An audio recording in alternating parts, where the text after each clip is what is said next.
The idea behind transpersonal psychology was to create a psychology that would cover the whole spectrum of human experience, including spiritual experiencing.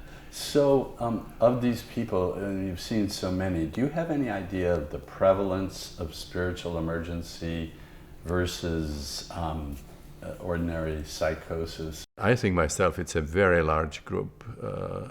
I don't have the emergency. Spiritual emergency. I don't have the percentage, Yeah. but it's a very large group, and I believe that it's growing.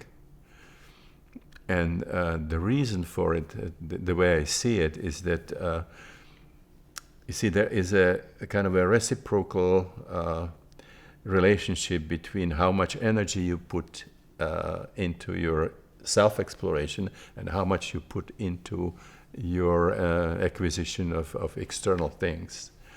So to the point to which you have a lot of hope, a kind of a exciting vision, American dream.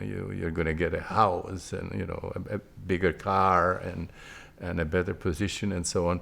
You're being drawn from your unconscious into the external world. Now, when it starts collapsing, can happen in your personal life.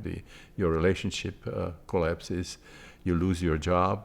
Or it happens on a large scale, like what we saw happening economically. People lose the perspective. They lose the hope that somehow something better will be happening in the future, and they are sort of thrown back on their own unconscious, and they start sort of experiencing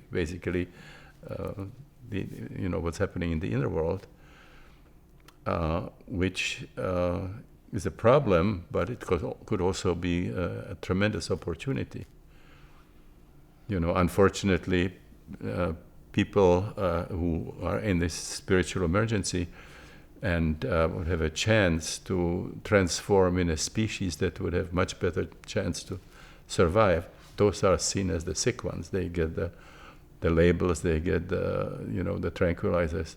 As far as the inner healing intelligence is considered, we recognize it in the physical realm, but we don't have that concept of the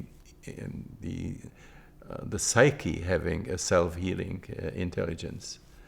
It would be like somebody coming with a fever to the hospital.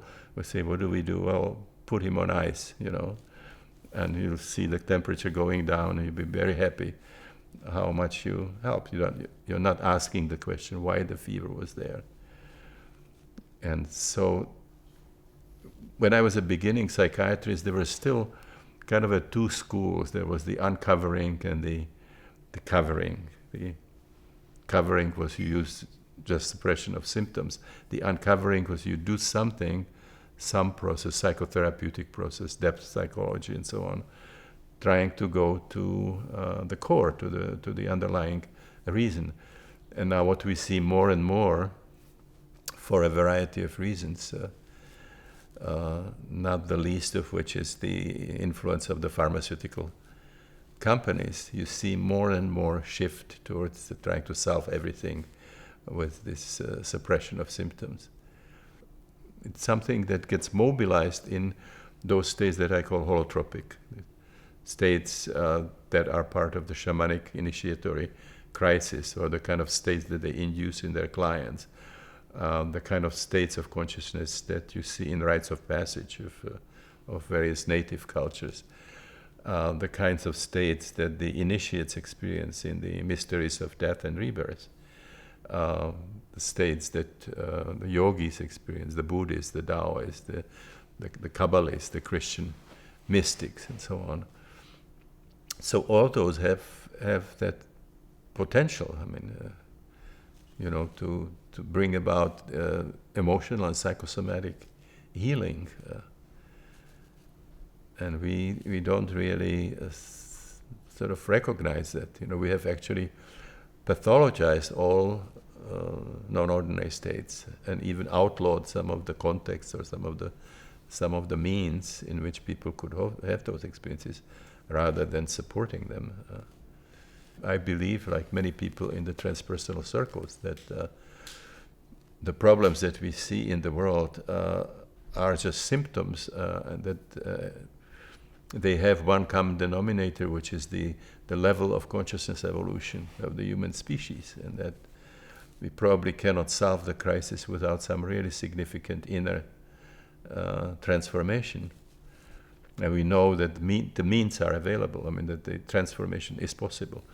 Now, whether it's going to happen soon enough and on a large enough scale, that's another thing.